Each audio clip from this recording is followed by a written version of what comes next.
All right, it looks like we've got some people on, so we're going to go ahead and get started. Thank you so much for everybody for joining our virtual May member meeting. For those of you who don't know me, my name is Crystal Kyleholt, and I am the business developer for Rosedale Electric, a nationwide electrical contractor company. I am your new Business Development Guild Phoenix chapter president, and I wanted to say a quick thank you to Joe, Sue, and the advisory board for this opportunity. I look forward to getting to know all of our current members and the future members more. So before we get started and I hand this off to Lindsay, I want to go through a couple quick announcements with you guys.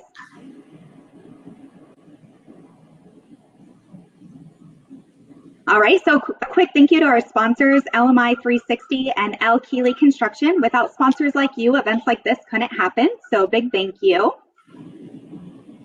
And then we wanted to introduce our advisory board. So many of you may not know we do have an advisory board for the Business Development Guild. So if you do have any questions about the Guild or future events, please reach out to any of us on the screen and we'll be more than happy to help you. So our objectives here at the Business Development Guild are to bridge the gap between business development and operations. We do that through teamwork, and we like to maximize on business development investments to help you advance your profession. As a member of Business Development Guild, you will get discounts on meetings, trainings, and events.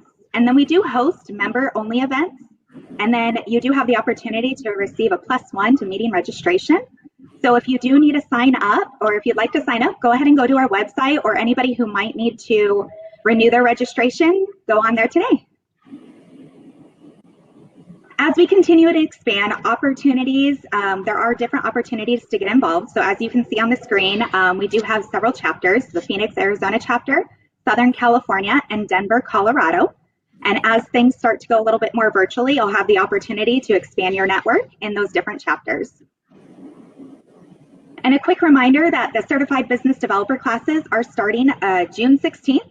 This year, they are going virtual, which we're really excited about. So hopefully those of you who were not able to attend before can attend this year with the flexibility of the virtual classes. Last year, I was a CBD graduate, and it was the best time of my life. I had the opportunity to expand my network and get to know a lot of new BDs, just members. So it was great. And then last but not least, coffee chat with Crystal. So as I mentioned in the beginning, I am the new Business Development Guild chapter president. So I'd like to get to know each and every one of you and have a coffee meeting June 9th at 9 a.m. So look forward to more information that will be coming on this. I look forward to meeting you. You guys can come with questions, get to know me. We do want to have a little bit of a business development focus on BD during a pandemic. Bring your best practices, and more information to come soon. So that's all we have right now for updates. I'm going to go ahead and pass this off to Lindsay right now. She is going to be your moderator for today, and she'll introduce you to the panel. Thank you, Lindsay. Thanks so much, Crystal. Well, hello, everyone. Thanks so much for taking the time to join us for today's conversation on Shift Happens, the power of patience and perseverance. As many of you know, it's been an interesting time. We've had to shift what we're doing in our personal and our professional lives. And so I think today's conversation should be overly insightful and informative for each and every one of you. But before we dive into today's conversation, I would like to go ahead and kick it off to our panelists and have them provide a self-introduction. So Jason, let's start with you. Hi, good afternoon. My name is Jason Dellis. I am the Chief Growth Officer for Eide Bailly. We are one of the largest CPA firms in the country and have operations in 14 states and around 2,500 people across the country in various locations. But we are a full service provider of accounting, tax, business, and technology consulting services for middle market companies. Rosemary, how about you? My name is Rosemary Middleton. I work for Hensel Phelps. We're a national construction company. I am the coordinator of supplier diversity for the Western District, and my purpose is to do outreach for small and diverse businesses that want to work with us in our district, which includes Arizona, Nevada, the Southern California desert area, and New Mexico. And we have two Matts on today's panel, so I'll let one of them kick it off. Okay, don't jump, Matt. I'll go first. I'm Matt Ford. I'm a founding partner and CEO at Solutions AEC. We're located in Tempe, and then we have an office up in St. Louis as well. And we are a mechanical, electrical, plumbing company. We do design, build, construction, engineering, commissioning. We have electrical contracting division that does install, and just a whole variety of different things in the construction world. And I'll hand off to Matt if he's there.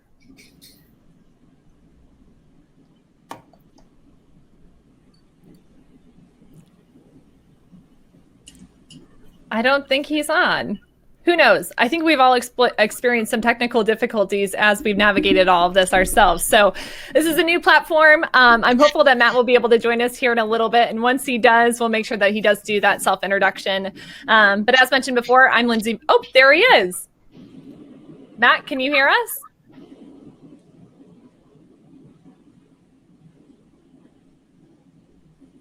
Well, I'm sure he has a really good introduction prepared for each and every one of us. So as soon as we hear from him, then we'll make sure that we get that introduction done. So once again, I'm Lindsay Mellenburn. I am the founder and executive event producer of a local organization called A to Z BizLink. I'm also the chief business development and marketing officer for Fenimore Craig. We're actually the oldest law firm in the state of Arizona. So a little fun fact there. But one thing that Rosemary had mentioned in her introduction is that she works so closely with small businesses. So Rosemary, as you continue to have conversations with those small business owners, I'm sure you've heard a lot of different stories about how they have persevered, especially during these trying times. So are there any stories that you can maybe share with our audience today about how small business owners have continued to shift their companies and persevere? I think those small businesses that are the most successful are those that stay within their expertise. So if they have a strong relationship with their business networks, their vendors, bankers, and they can help grow other relationships within their expertise, they're usually a lot more successful. For example, a fencing contractor that does work across the country for prisons, let's say, that wants to expand into the federal market will rely a lot on their vendor to help find partners in those areas where they want to respond to an RFQ, and then they can do that, but still focus on their specialty. Another thing small businesses can bring to a table is technology, because they can offer it a specialty of technology and offer it maybe less expensive than some large firm hiring somebody and buying the software to see if they like it.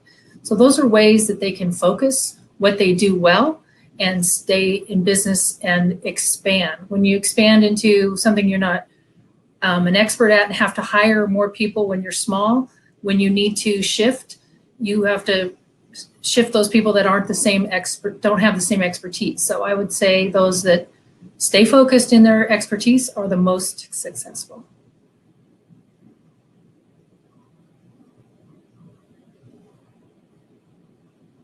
You're on mute, Lindsay. All right, let's try that again. I had a really good point there.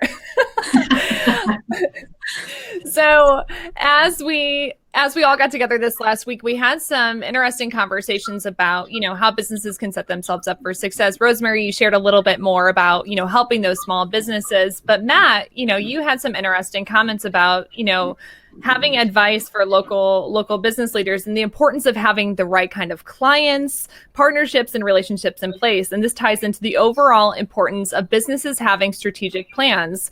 So Matt, if you're there, what advice do you have for local leaders about strategic planning, and how will it help when you have to shift in your business?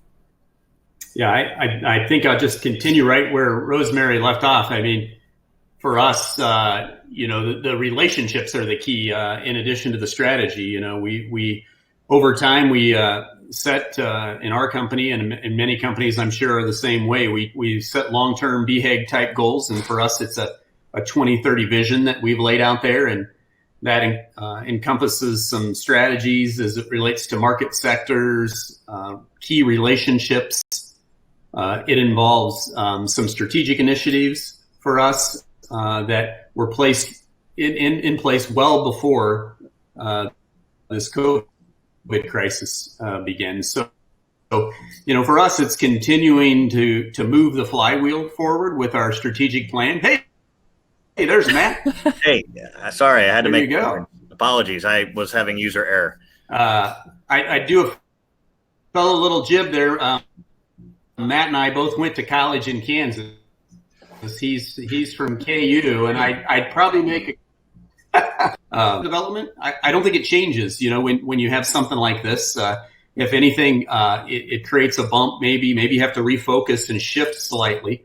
But for us, we talked. The word federal market was mentioned before. We've been in the federal market for 15 plus years, and so we may shift a little bit, but the strategy of being in a market, growing relationships in a market, being strategic about how you do business development in that market, I don't think that changes at all with the pandemic. It shifts. It changes slightly, but you can't jump into a completely new market if you don't already have relationships there, because as we saw back in the 2008 recession, it's true at this time as well, relationships contract. So people are going to work with those who they're closest to. So I think you just have to continue on your strategy of relationship building and continue on the path of building those strategic relationships. I love that you brought that up, because I think building real and authentic relationships are truly the key to success when it comes to business development opportunities. So those that go and chase the projects or those job opportunities, I think it does come off as a little inauthentic. And then when trying times do approach or happen, then I think it's not necessarily as easy for you to go and ask for that work in the future. So investing in those relationships is key. But before we continue the conversation, Matt, since you were able to join us, would you mind just doing a little brief introduction about who you are and what you do here in the community?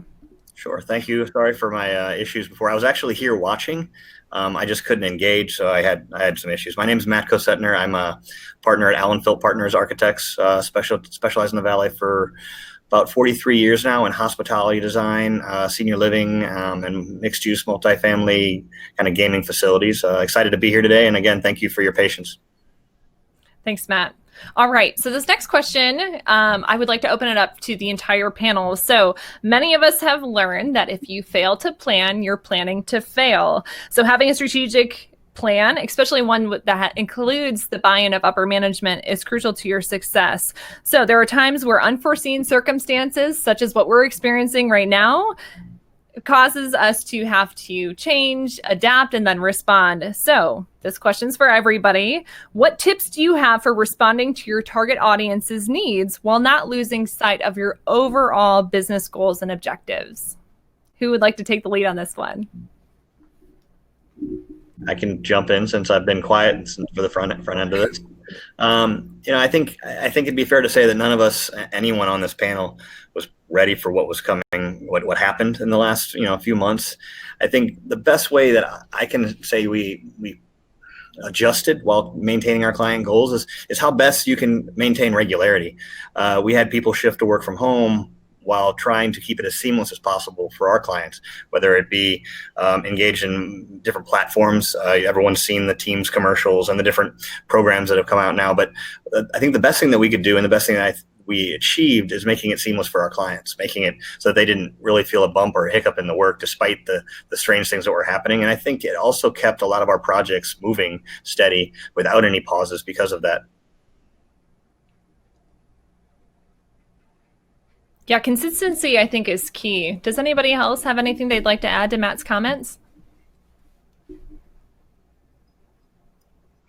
I think I'd also say that it's a good time to get very personal in your relationships. It's a natural lead-in in a time like this when people are stressed and concerned about personal safety, about safety of coworkers. It's a time when you can exhibit personal care at a much higher level. Just asking about the challenges people are encountering both at work and at home. And for us, a core value is servant leadership and stewardship and being really engaged with our clients on a personal level to see what you can do to help out. Is there ways that, ask what kind of things are happening in their personal life? Oh, Matt, I think we lost you via audio. Yeah, you got a little quiet. Yeah. I'm glad it's not just me. The second on what he's saying, though, if you don't mind, he's right. I mean, it's very important to reach out, just simply take those clients that you care about and the ones that you really have fostered for a time and let them know that you're still there. And also don't push them. They're dealing with the same things that we're dealing with. So we all have problems. We all want to get paid. We all want to start work. We all want to move forward. But at the end of the day, they have the same issues up or down. And being understanding of that is almost as important as just the projects. Deepen your relationship in a time like this. And I would add to that same kind of concept overall is that when you align, our focus is when you align what you're trying to talk to them about with what their needs are versus trying to sell a product. That's when you actually become kind of a trusted advisor, right? You're not in there for selfish motives, but to what Matt was saying, that you're aligning to what their needs are, what their concerns are, trying to see, let's get on the same side of the table together and figure out how can we do this together along that side. And I really don't care right now if I just sell a product or not. Really, my focus is really to strengthen that relationship and just be, that servant leader that Matt Ford was talking about as well. All of that plays benefits. And again, if you're talking about perseverance and patience, that's key in this whole long-term. Yeah, not only helping you and your business persevere, but also helping your clients, I think goes a long way. So as we continue to talk about discussing and shifting your business and the importance of overall perseverance, I would like to actually throw this one back to Matt from Allen & Phelps and talk about your perspective from the architectural industry and, the hospitality industry, because you guys do so much work in that space. That industry specifically has been hit so hard by COVID-19. So Matt, just curious, how is your team over at Allen & Phelps, what examples do you have about how your team is shifting and persevering as it relates to the hospitality clients that you often work with? That's a great question, and there's a lot of different answers to it, to be honest. Some of it is basically just helping them tread water. Certain clients have gotten hit so hard that they pay bills. They start projects based upon the profitability of their other hotels. We all know how that looks right now. Other clients, it's about shifting with them. I spent most of this morning in an operations meeting for a brand new casino that we're building tied to a hotel, and they've recently reopened. So discussing with them what it means to check into a hotel now or to get into one of their facilities. What does it mean to clean where they were at? What does it mean to make them feel comfortable? Masks at the door. Do you take temperature? What all these different things, and how we design for it. We've actually started it while we're building this building, increasing lobby space so that when people do show up, and they can feel comfortable without being crowded when it's crowded. What does it mean to design the new normal, is what we've been calling it, obviously, into our buildings, and how do people feel comfortable doing that? I will say that it's been interesting for me, because I've learned a lot through this about people, and I've learned how great clients and great long-term clients with the right projects will change their direction on the fly to make this still work. I see a lot of great things coming out of this, which is a weird thing to say, but operations will change, probably for the better. I mean, I think you'll get a more personalized experience, definitely a cleaner experience. So we've been working very closely with all of our different clients to understand how we can modify their building designs or their process in this situation. So I think it's safe to say that many of them think that some of these new ideas or philosophies are here to stay, and that we're not going to go back to exactly what it was like, prior to COVID-19. I don't know about that yet. I think that there will be a lot that stays, but I think that there will be a lot that does get a little more comfortable. I'm seeing today. I walked through one of our projects that I just opened up, and right, wrong, or indifferent, people are running around through there like it's normal. I think it'll be interesting to see how it all pans out. But clients are getting ready to adjust either direction, which I think is the unique thing about it. Is if it has to change, we will change, and if it eventually doesn't want to be that way anymore, we'll change back. But there's a lot of opportunity out there. One thing that really stood out to me in your talking points was really the fact that you are engaging in those conversations with your clients and having that dialogue about the what ifs or what we should be thinking about now to set ourselves up for success. So I think that's a great tip that many of us could walk away with today, just thinking through like how we can further engage with our clients. But as we've seen with the hospitality industry and many different industries, there's no such thing as static or safe business industries as we look to grow our book of business. And to this point, I think it's important for businesses to develop diversified client portfolios. I would like to get Jason's perspective on this one. So Jason, what exactly what do you recommend doing as a business sector experiences disruption? Your company receives a significant portion of your annual revenue from reoccurring clients. So great business development professionals and leaders build relationships with their clients. And I'm curious, what did your conversations, marketing efforts look like with your clients before the disruption of COVID-19? And what do they look like today?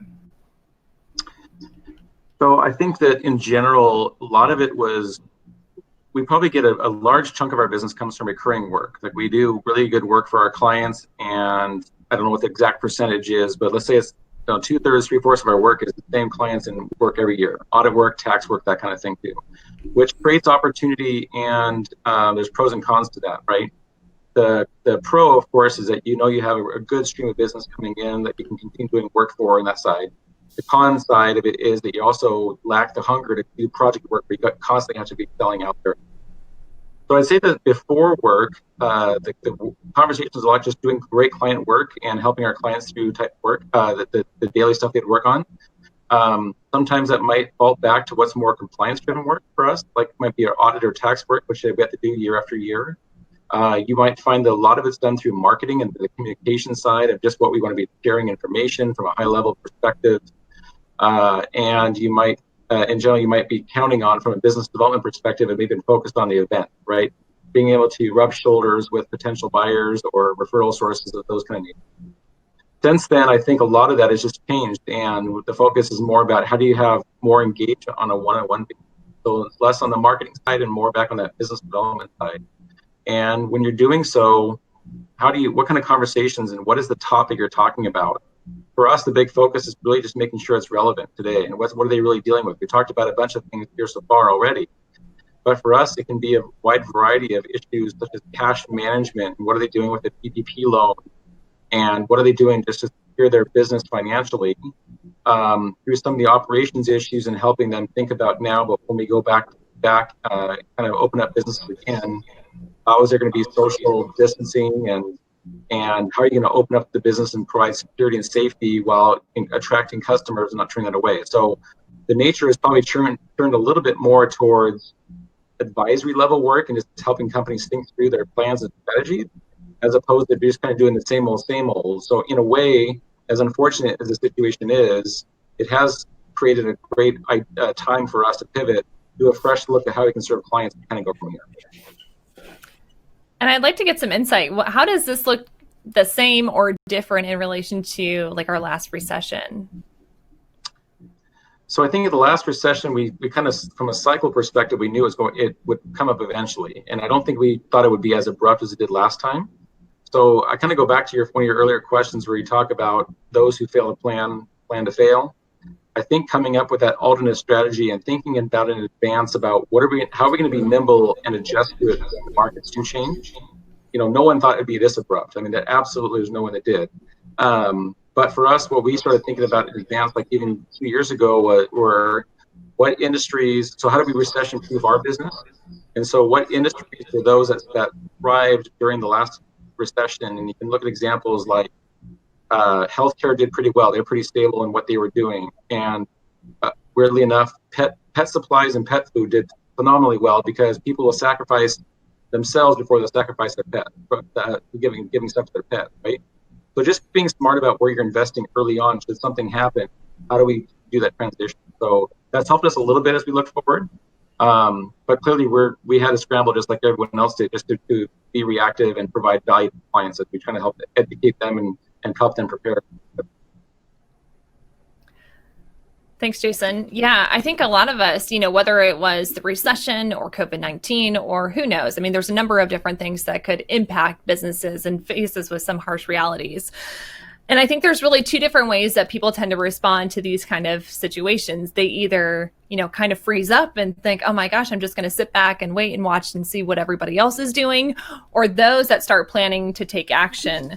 So, I feel like taking action is personally the way that I think is going to ultimately help set you up for overall success and help you and your team, as well as your clients, feel a little bit more comfortable with navigating that situation.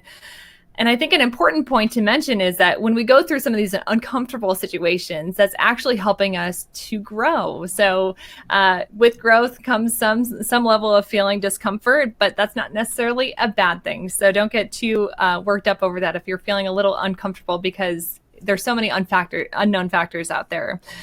Change can be hard, but it often helps to make us stronger. And so I'd like to open this up to everyone. How do you think the last 90 days will help make us as individuals and as businesses stronger?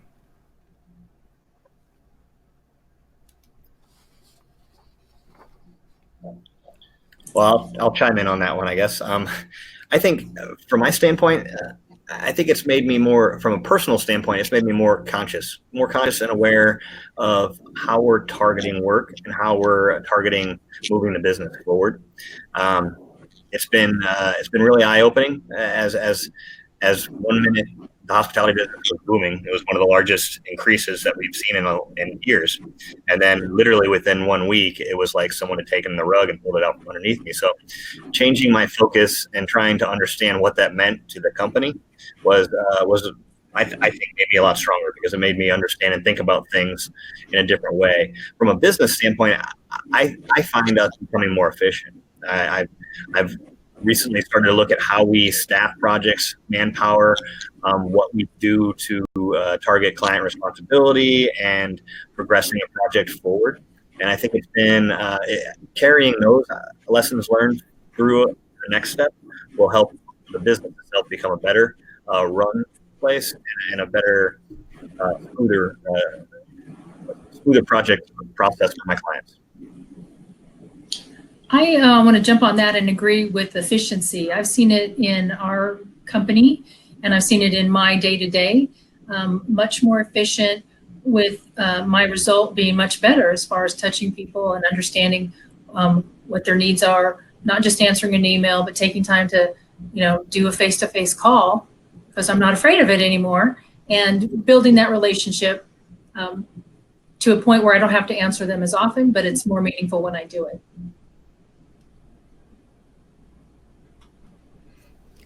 I'm just going to selfishly ask this question. I'm curious, do you guys feel like you're working more or less now that we're working from home? I'm working more. I worked more when I was at home, but I'm back at the office now. Yeah, I'm back in the office, and my team members are still at home, and I'm working probably twice as much. And I would say that I probably work the same, but it's concentrated. There are no breaks. So there's no running to the coffee to get little small conversations, which is, to me, part of the enjoyment of working in an office environment is just the team collaboration and camaraderie. So by the end of the day, it just feels like you're in an intense day, because you're literally working 10, 12-hour days nonstop without, taking an hour to go for lunch or something like that. Different. And to that point, I think, businesses are starting to transition into returning to the office. I know Rosemary started to do that. I know our firm has started that transition and whatnot. So as we start transitioning and hopefully getting back to the new normal, I'm curious what you think that will look like, especially for those in leadership roles as well as those in business development. From our standpoint, we're actually in the process, as we speak, of creating our reentry plan. I can't really say I know what it's going to look like yet. We've had a lot of discussions about whether we will or will not wear masks, and what size will our cubicles be when we're done, and how often will we let clients in if we can avoid it. I mean, to the business development side of that, like we already spoke, I think face-to-face is key. It's very hard to read somebody not sitting across the table from them when you present a design to them. On the other hand, how do you do that safely nowadays? It's different. From a business development standpoint, that's been a long discussion in the office about, the lodging conference is one of the biggest marketing events of the year. How do they do that? I mean, I'm not sure yet. I'm kind of watching to see where that goes, because that may create longer term shifts in what I do and how we operate. We are client basis, and we have to meet those clients someday. So it's going to be interesting. But I don't have much insight about what it will look like, because we're still deciding. But I can tell you that we are deciding it, and we're hoping to start rolling it out shortly. I always think of it kind of like as a pendulum on this regard. Is I think everyone wants to talk about the new normal. It's going to be so different, and it will never go back to where we were.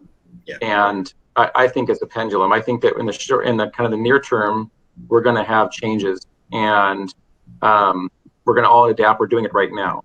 But I think over time, just like the example was given when we're reopening the hotel, like you're saying, people still bump into each other. They're still going to go back to the old habits a little bit.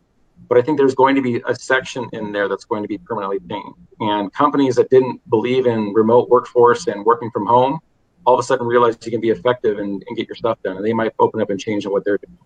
And the way we do events, there may be less events, in-person events, but more of these kind of like smaller group, more interaction. So from a business development perspective, we may have to adapt a little bit on what we're advising our teams and how we conduct business and build relationships and do what we traditionally would do in an in-person environment.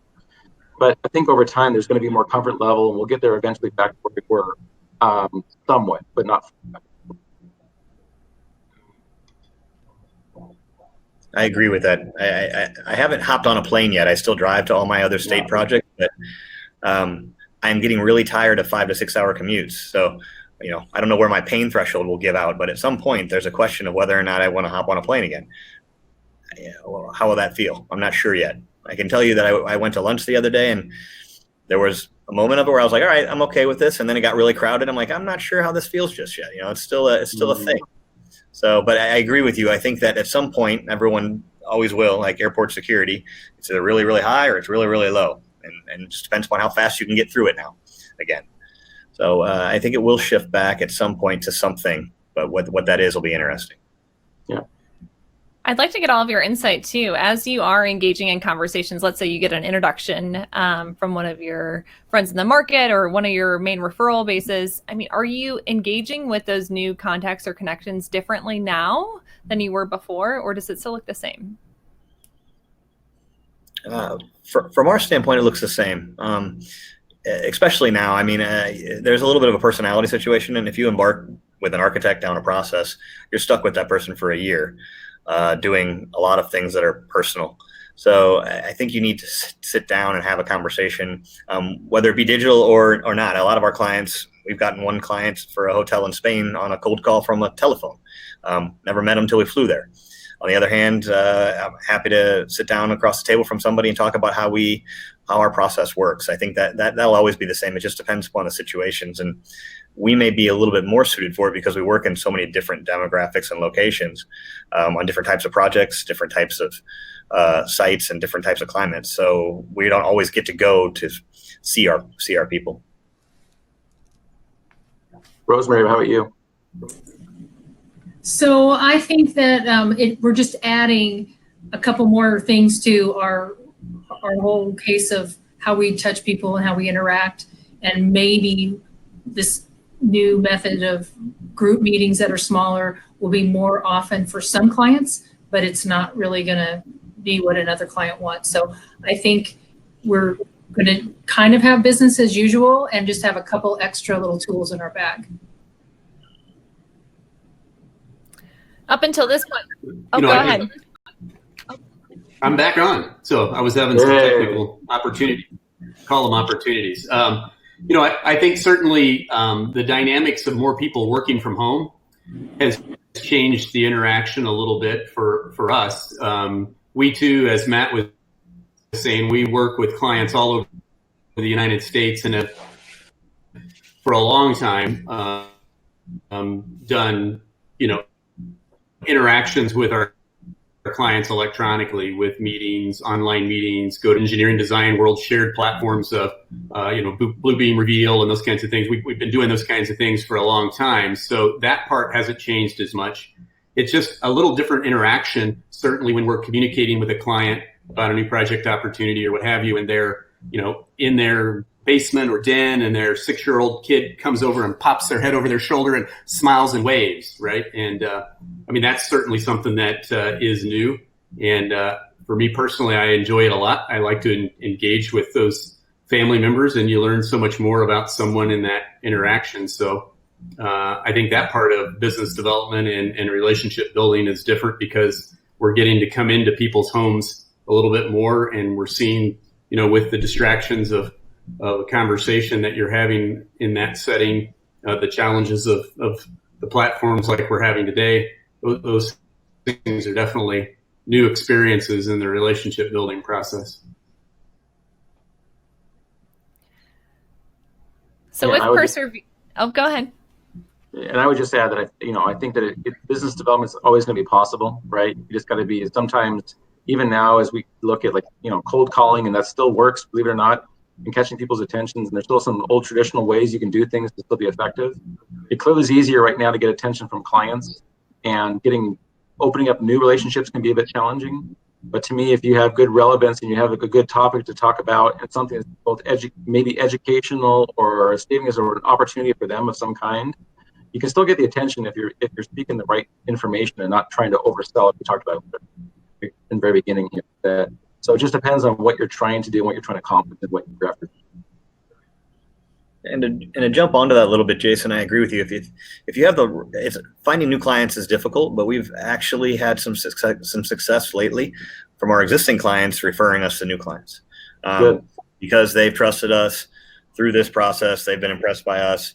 So it's been, that's the way I think a lot of this may transition on as well, is that it's not just cold calling anymore. It's creating those bases that you already have and then moving outwards from there. And even sometimes it's challenging just to challenge a relationship, right? So you're spot on. You have great clients that'll refer you work, but sometimes we get too close to them. We're afraid to ask for them in case they may not want to do it, right? There's times like that where we need to be more bold and go out and ask for them. If we've done great work for you, can you help us open a door to this company or whatever that would look like? And putting it on ourselves to do that versus on a client to make it easy on us.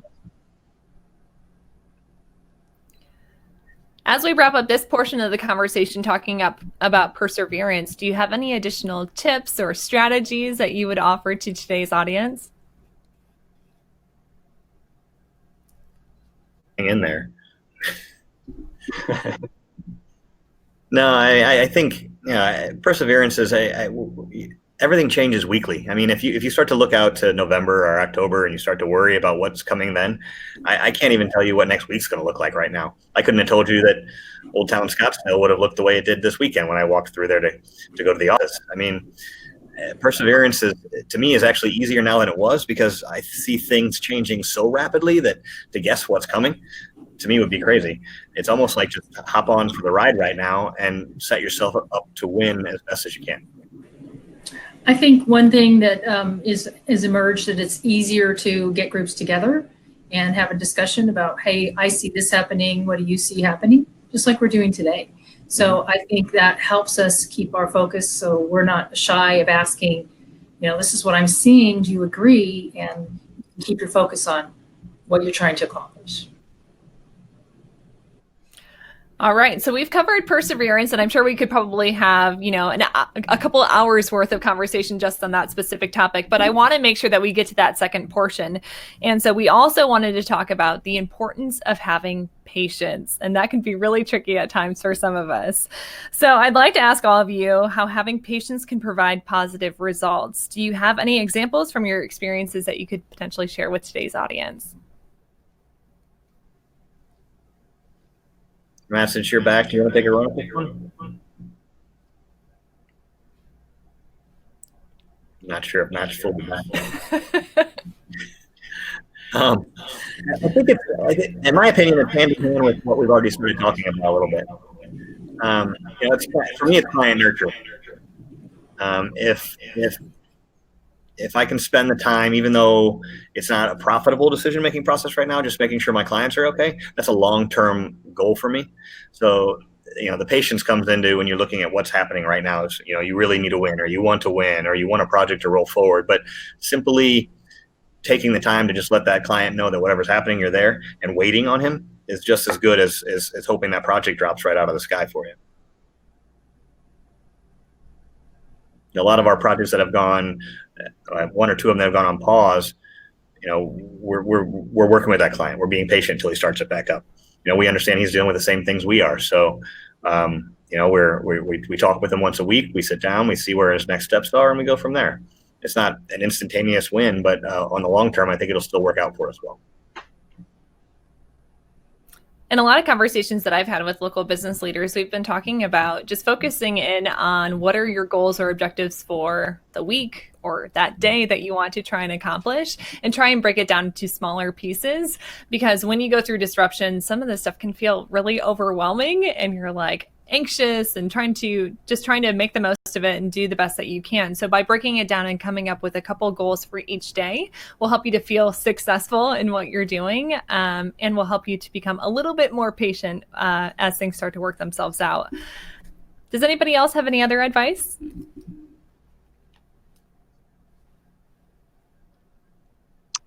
Yeah, I guess I can lead in. I would just kind of the same thing I've been saying all along, right? Is I'm a big believer that businesses are always buying something, so they never really stop. There's something going out there that they're running a project, they're doing something. I mean, in some situations, sure, they'll stop business for a while, but most times companies are still moving, doing something, trying to figure things out.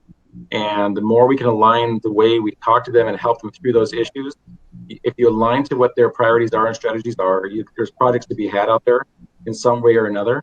It's when you're trying to go out there and focus on yourselves and what is important to you and what you want to sell and what you want to do. That's when all of a sudden you realize you're not making progress. So again, patience is good in the long run. And there's always something to be done as you're investing in that. But look for the short-term wins in their minds and their perspective, not in your own. Yeah, and something I'm seeing on the little chat bar on the side is this patience or perseverance. Something about perseverance I think we haven't touched on very much is that, as I've seen run through that, there's been a lot worse than this. There's been great times. So, no matter what, we're going to come out of this on the other side. It's going to be different. It's going to be something. But and to your conversation, Lindsay, is take the small goals and get some check boxes, because if you start to look at the overall game plan, it does feel overwhelming. So, persevere through the day by day, go one step at a time, because without that, you will get run over. There are days you wake up and you watch the news or you tune into somebody and it feels like everything's falling apart. So you gotta push through that and figure out, all right, what can I accomplish today? And what's changed and what's the good out of it, and take the next step. Yeah. And also focusing on the things that you can control, because there's a lot of things out there that we have no control over. So, Jason, you had mentioned, reaching out to your clients and helping them work through, what's ever top of mind for them. But as we are reaching out to our clients or our contacts, we want to stay top of mind, especially if they have an opportunity that's potentially hanging out there for us. But we also walk that fine line of coming off as needy or annoying. So what tips do you have when navigating those kind of interactions?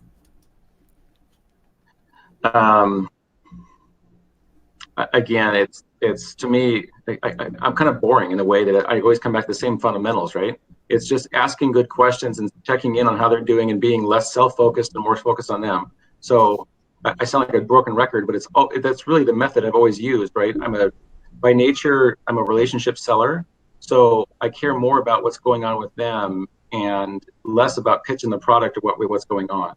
So when you get on those phone calls and you get a time with them, that kind of stuff too, is expressing concern. It's like, again, I'll come back to what Matt said earlier on, is that servant leadership and how you're doing that is exactly the mentality you take with your clients and prospects.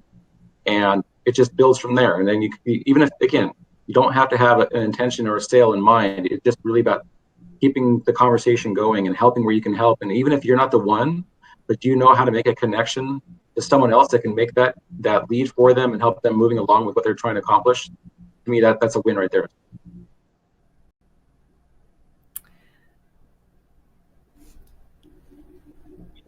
I feel like Matt wants to add something, but Yeah, me too.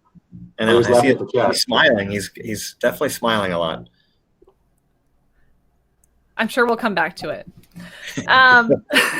He's being very patient with his connection. Yes, very patient. That he is.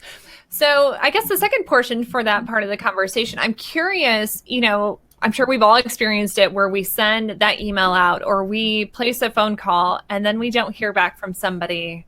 A day goes by, 2 days go by, a week, 2 weeks go by. What is your suggested next steps? Like, at what point do you reach back out, and what strategy or methodology would you use? That's a tough one because that's a client by client basis for me. It depends on how well I know them. I mean, certain clients I just know that they're busy, and I'll send them a text and bust their chops a little bit. But other clients, cold calls, new people, it's more difficult because there's a lot more of that happening right now. My inbox fills up daily on people asking for a piece of information, whether it's their weekly COVID-19 update or whether it's their we're still here to help you.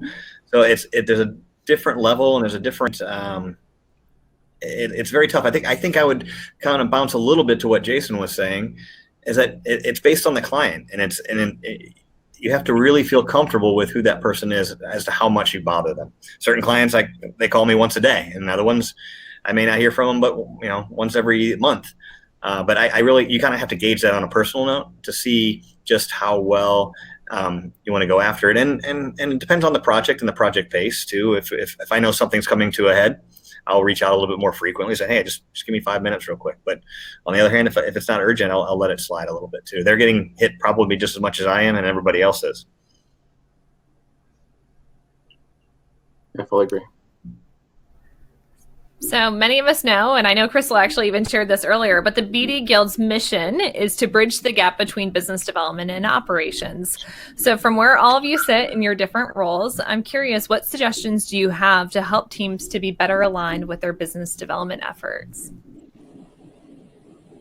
I'll take a stab at that in my small world of small business. And in our company, it is about relationships. We've been talking about that all this whole hour, and we remind our operations people to share their relationships. So from the top to the bottom, what are they doing well? Be excellent at what you do, and get those referrals. Yeah, from my side, I think it's a little bit of it needs to be seamless. I think from business development all the way through to operations to the back end of what you provide, the best way you can do your job is to make sure it's a linear process. From when I meet a client on the front end to when I finish a project on the back end, they should be able to call me whenever they want to, all the way throughout. So my operations team in the office gets to know them. I get to know them on the front end. My guys in the field at the end of the project get to know them. But at any given time, and it may be a little bit of the size of the firm we are, I think it has to be a linear process in which your entire team is engaged. And that's from BD to the back end, because you'd be surprised. I've been surprised by a couple of my guys who I didn't think would be good in a BD environment, and they turned out to be oddly well off. And other guys just, so you have to make sure that there's a good flow throughout the entire thing, in my opinion. And I would add that I would just, to me, getting the right business developer and having the professionals around them have buy-in that that's the right business developer. So even it starts from back in recruitment to make sure that everyone agrees this is the right person they'll be working with. And so they have a personal stake in wanting to see that person succeed. And then ensuring that that business developer has a seat at the table. That when we're talking about whether it's projects or you're talking about direction and the marketing efforts and growth efforts you're going to do for your local office or for a specific industry niche, whatever you're doing, just making sure that there's an alignment there on what they're talking about from a theory perspective, the person that's actually going to go help drive in that opportunity. And that's all one big collaborative team. And you don't create environments that are competitive within the same structure, that you make sure that everyone wins and not just individuals win along that process. But it kind of, there's a bigger picture you got to have to look at to make sure that the environment are separate. And it looks like Matt Ford says, helping your clients in this challenging time can be good stewards of their limited resources. Just to add his. He's also really good at delegating. He's actually delegated speaking to us. Yeah. I'm charging him by the hour over here. It's okay.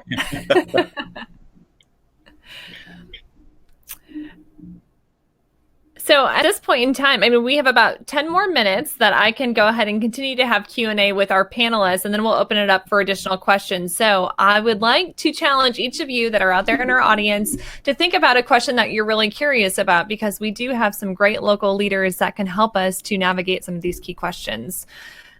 So at this point in time, start typing those in, and then I will continue to have additional Q&A here for the next 9 to 10 minutes. All right. So we have talked about operations. We've talked about, perseverance. We've talked about patience. I think I would like to, kind of transition in our conversation, just talking about like overall success and helping to set yourself up for success in your professional careers. So what advice would each of you have as it relates to that? I mean, certainly patience and perseverance plays a key role in that, but what other advice do you have for today's audience? Do you want to start, Jason? I feel like I always lead off, so I'd like to let you run first. Or Rosemary? I delayed because I didn't hear the question. So I was trying to be so subtle and it didn't work out because you called me out. Sorry about that. Lindsay, can you repeat the question? Yeah, absolutely. We're curious because we have a little extra time here. I was just curious, what additional advice would you have for setting up professionals for long-term success? Certainly, patience and perseverance plays a key factor in that. But what additional tips or strategies would you recommend to today's audience? The first thing that comes to mind for me is it's not just deploying a business developer and saying, go get me a number and a sales quota and everything like that, right? To me, it's about the ongoing coaching development of them. It's understanding what they're going to be facing and putting yourselves in their shoes and helping them to understand where they got roadblocks and what those look like and how to get past those. But it's the investment in a joint partnership between leadership and the business developer and going forward to see great success. Yeah, and I would say that, especially in this time right now, it's an all the time job. Whether you're sitting on your couch watching TV, whether you're grabbing breakfast, whether it's Saturday, as a young professional, at any given time, wherever you're at, it's always about making that relationship. Whether you're in line at the grocery store talking to the person who's checking you out, you'd be surprised just how many different things that you can get to know, learn, or develop by just creating those relationships anywhere you're at, in an elevator, for lack of better terms. Just it's very important to just always think about the fact that you're always on, and that relation, and that kind of hones what you do in your professional life as well. I think that would be an opportune time where a lot of individuals are looking to their mentors for additional advice on how to navigate these situations. So for those that are looking to find their next mentor that could help them navigate some of these situations, what tips would you have for those individuals? You want to start, Rosemary? Is your question to mentors or people looking for a mentor? I'm sorry. Those looking for a mentor. I'm a big fan of joining at least one professional organization and finding somebody that has a career path that you're looking for and in the market that you're in. I believe that we're trying to win work and it feels competitive, but I think there's a lot of work out there, so it doesn't have to be as competitive, and find your mentor in those environments. And I guess just mirroring them. Is that a good answer? I'm not sure. It's an awesome answer. Yeah, whether it's in your company or someone else's company, not even in your general field, you can find a lot of different people to talk to, and it actually diversifies you a little bit better if you branch out and find that person that can help you and you want to model yourself after. We did receive a couple of questions, so I'm going to go ahead and read one that we received from Donna Millis. She had asked, what advice do you have for the novice BD person just starting out amid these unique times?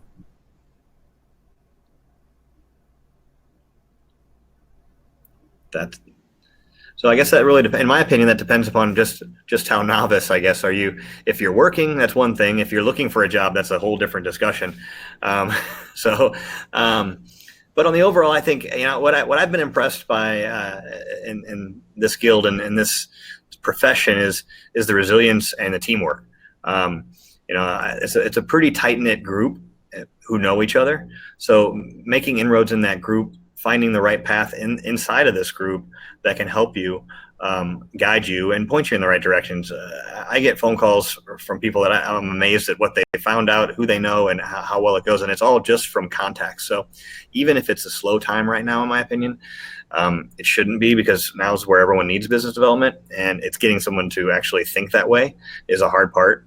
But it's also very important to make as many inroads as you can, make as many connections as you can, friends as you can, because working that process is a long-term buildup, whether it's slow or busy out there.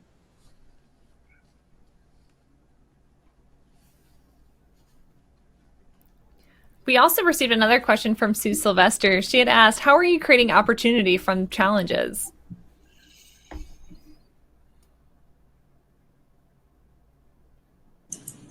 I think the opportunity comes when you rise to the challenge and you provide an excellent answer or excellent solution for your client or the people that you're working with. And from there, a new opportunity seems to emerge.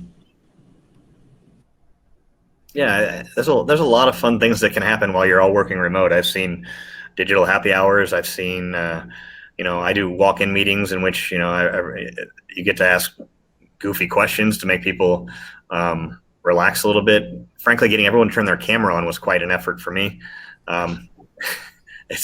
It's kind of like that first step in realizing that we're all stuck in the same situation. So I think it's just looking around you and saying, okay, what can I do now? And what can I do that's different than we've done it before? Like I said, the opportunity that I think exists right now is for all of us in every profession across the board to kind of sharpen up how we do things, the better ways to do things, and whether it's planning for jobs better, planning how we run jobs better. All around, I think there's a lot of opportunity in that, because we've been so busy, I think we all have, that it's been so run, that you can now take a breath for a second, say, all right, how do I do this better? Because before I was just sprinting until I passed out. And I would add to that saying that, and you can even look at it from perspective of how do you do things internally from an operational perspective. Can you optimize that or be creative and find opportunities in your own organizations as you're doing things? And then just how can you do something new? Is there a new revenue line, a new business lines, or something new in this creative situation? The leverage and where we're going to have digital transformation in the businesses, or does that open up a new platform for what you're doing? Or are there merger and acquisition opportunities, and is the opportunity where some companies might be hurting, you can take advantage of something like that? So I think it's just taking that fresh look and being willing to look. And we're working with clients, oftentimes it's about they know a lot of the answers themselves, but just asking good questions and helping them come up with that together, or you guys are both weighing in until you come up with some joint new solution. That also helps in just to see where things go and what comes out of that process. I think on the flip side of that, as people are pulling back a little bit, they're looking for that one organization, person, company that does that one thing better than they do, and quit focusing on it and focus on what they do well, and bring a new company in. So maybe not merging them, but working with them in a different way that maybe a month ago, 2 months ago, they wouldn't have even considered. Yeah, well said. All of you are remarkable leaders and have been able to provide some really wonderful insight for today's audience. So for those that want to continue the conversation with some of you, is there a good way for them to get in contact with you? Yeah, I can absolutely give out my email address if anyone needs it, and I'm happy to continue the conversation, discuss either in a meeting or whatever works best for everybody. I'd love to keep talking through this. I think it's a great opportunity for all of us to share ideas and talk about how we all do our job differently and grow from each other. If I add my chat, will that show up for everybody? Yes, it should. Okay, I'll do that. I'm easy to get a hold of. Perfect. I user errored that one. I'll do it again.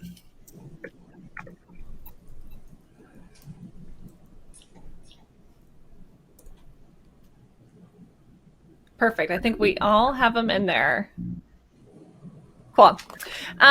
Well, you guys, if we were sitting in a normal event space, I'm sure you would receive a huge round of applause for all of your great advice that you offered today. So really appreciate all of your efforts and for taking the time to lead this conversation on the power of purpose and patience. Now we all know how we can get in contact with you if you want to further the conversations, and hopefully we'll all be able to connect or network at one of the upcoming BD Guild events. So at this point in time, I would like to go ahead and turn it back to Crystal so she can close out today's event.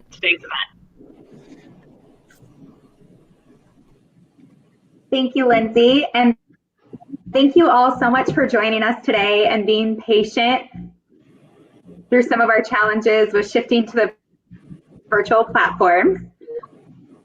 I look forward to seeing you guys all on a coffee chat with me on June 9th. And be sure to look out for the survey that we're going to send here after the meeting to follow up. We appreciate your feedback. We do read through it. So please make sure you take a few minutes just to see what you guys would like to see so anything that you can share with us, we would appreciate all night. Bye. Thanks, everybody. Thanks for having me. Thank you.